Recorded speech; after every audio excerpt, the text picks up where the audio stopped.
इस वीडियो में बेटा हम अभी देखेंगे वीडियो नंबर 14 में special 3 cases of composition of 2 SHMs having same period and along the same path. इसके पहले वीडियो में यानी वीडियो नंबर 13 में हमने क्या देखा था, ये देखा था composition of 2 SHMs having same period and along the same path.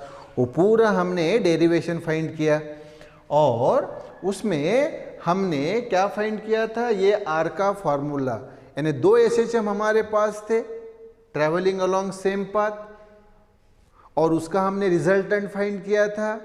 तीसरा SHM, थर्ड SHM यानी रिजल्टेंट SHM, और वो रिजल्टेंट SHM जो था उसकी जो एम्पलीट्यूड थी R, उसका फॉर्मूला क्या था, उसका फार्मूला था ये root a1 square plus twice a1 a2 cos phi1 minus phi2 plus a2 square, या इसी को आप बोल सकते हैं R equal to root a1 square plus a2 square, ये पहले ले लिया, plus twice a1 a2 cos phi1 minus phi2।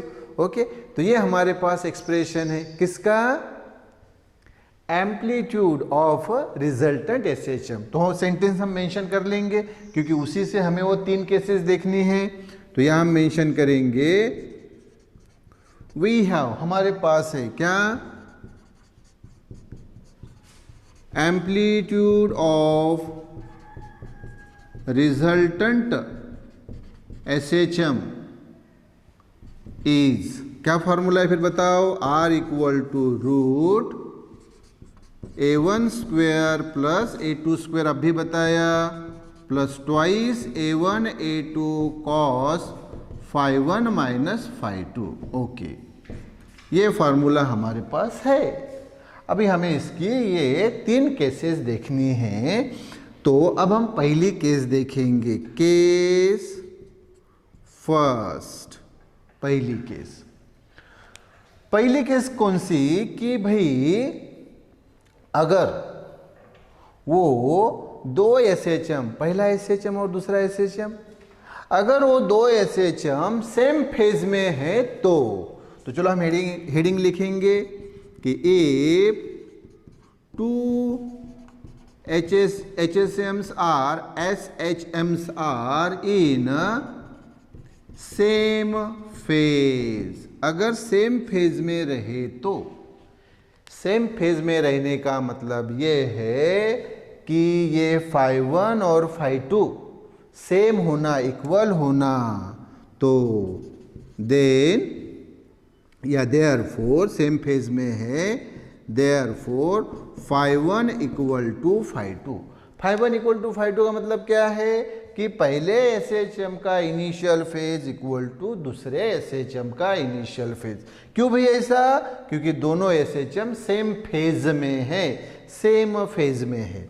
अच्छा, तो phi1 equal to phi2, therefore ये phi2 अगर इधर लाया तो क्या होगा, phi1 minus phi2 equal to 0।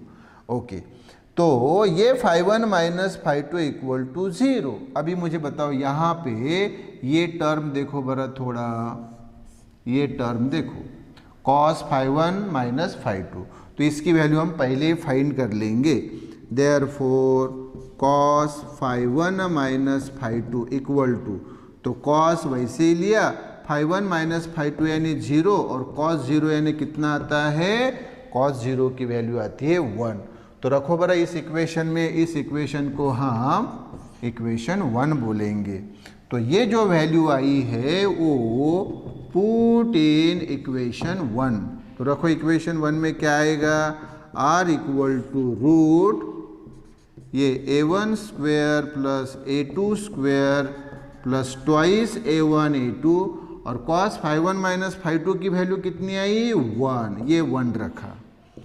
तो R इक्वल टू मुझे बताइए क्या आएगा, तो ये आएगा a1 square plus a2 square plus twice a1 a2 into 1 यानी ट्वाइस a1 a2, ये हमें मिल गया। यस, तो अब हम इधर मेंशन करेंगे।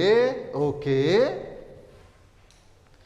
तो भाई मुझे बताइए कि ये जो है a1 square plus a2 square plus twice a1 a2, ये तो फार्मूला है ना, ये फार्मूला है। कौन सा फार्मूला है? ये देखो, a प्लस बी का square equal to A square plus twice A B plus B square. हाँ, ये देखो a1 square plus twice a1 a2 plus a2 square है ना। तो ये फार्मूला है। तो फिर क्या आएगा मुझे बताओ फिर?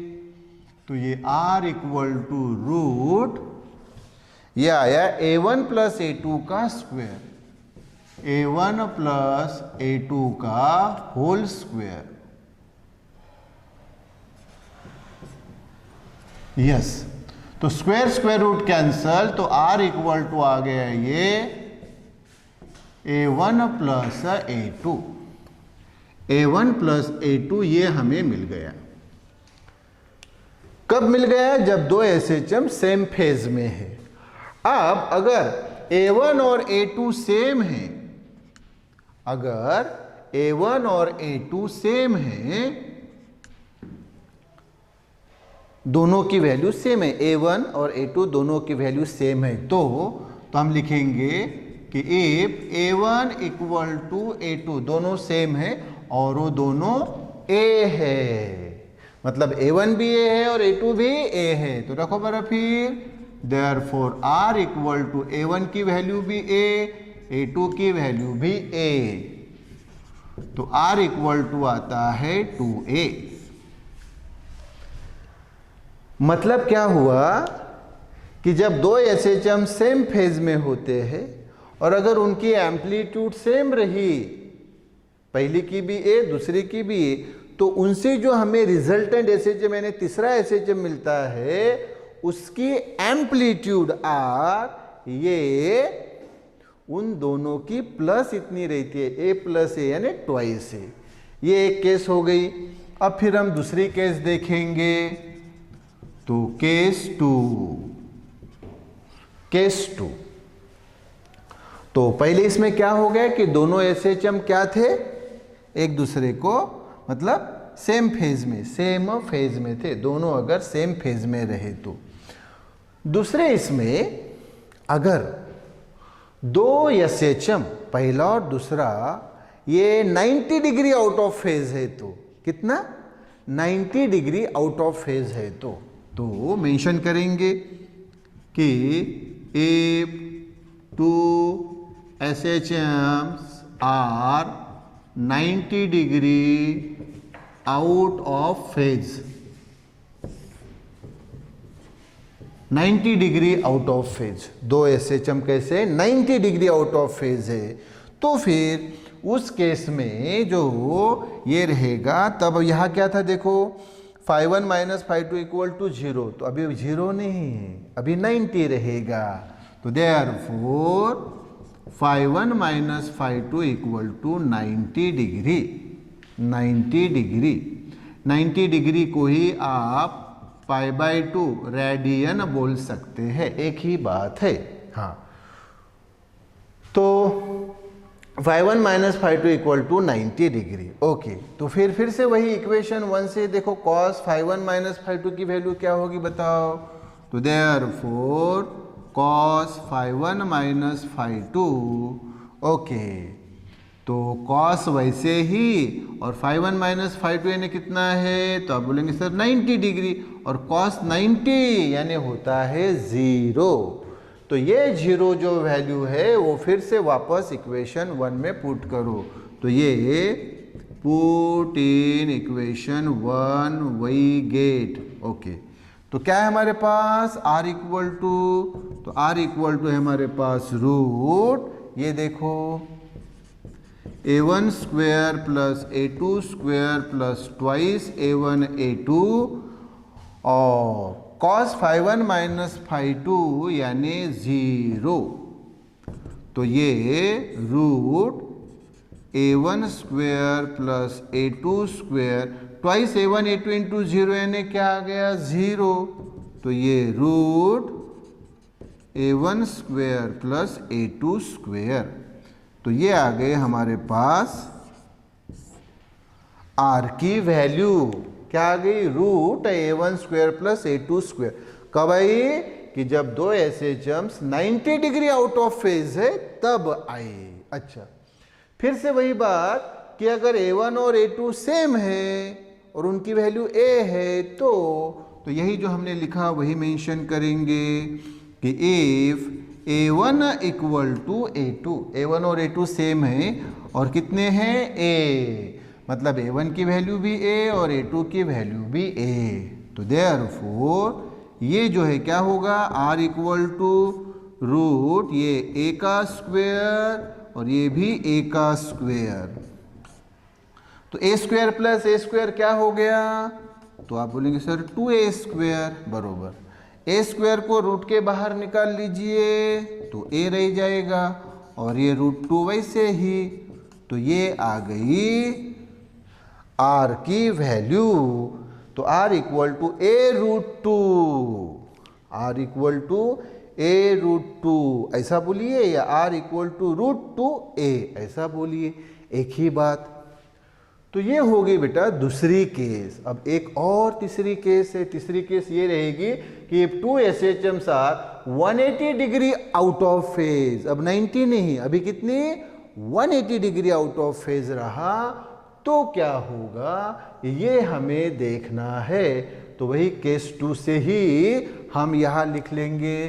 केस 2 हो गई, तो अभी इसके सामने ये देखो केस 3, क्या if two SHMs are 180 degree, hello 180 degree out of phase, तो क्या मिलेगा फिर बताओ।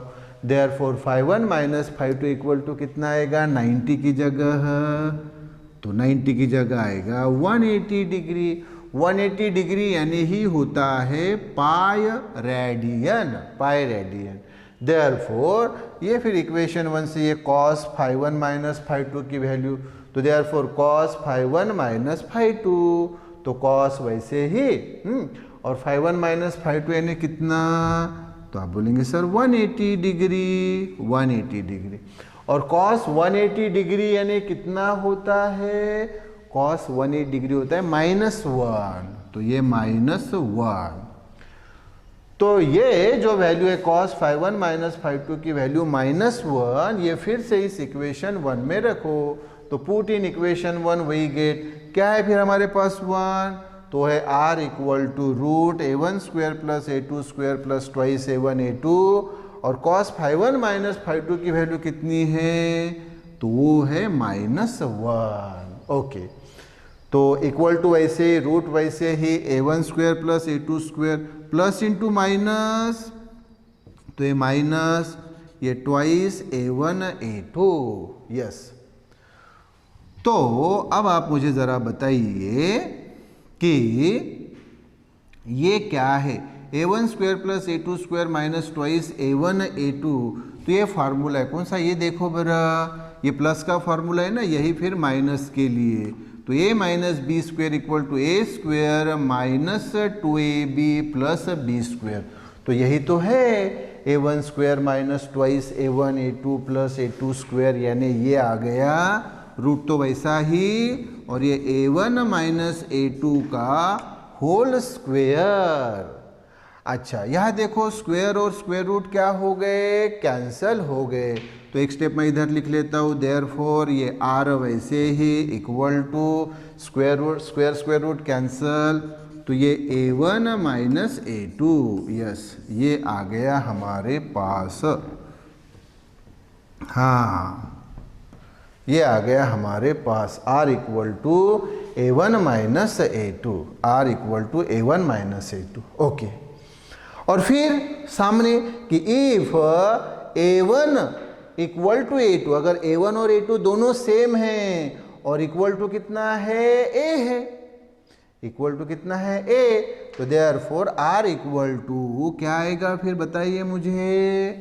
तो वेरी सिंपल, मैं इसको इरेज कर देता हूँ, इसको इरेज कर देता हूँ, और ये लगे तो मैं इधर ही लिख लेता हूँ, कोई प्रॉब्लम नहीं। ये देखो यहाँ ही लिख लेता हूँ, स्क्वायर रूट कैंसल, तो r equal to a1 minus a2 लिख लिया इधर। ओके, और अब मैंने आपको बताया कि a1 और a2 सेम रहे तो तो if a1 equal to a2 equal to कितना a, मतलब a1 की वैल्यू भी a, a2 की वैल्यू भी a, तो देयरफॉर ये जो r है वो क्या होगा a, ये भी a, तो a माइनस a हो गया और a माइनस a यानी 0।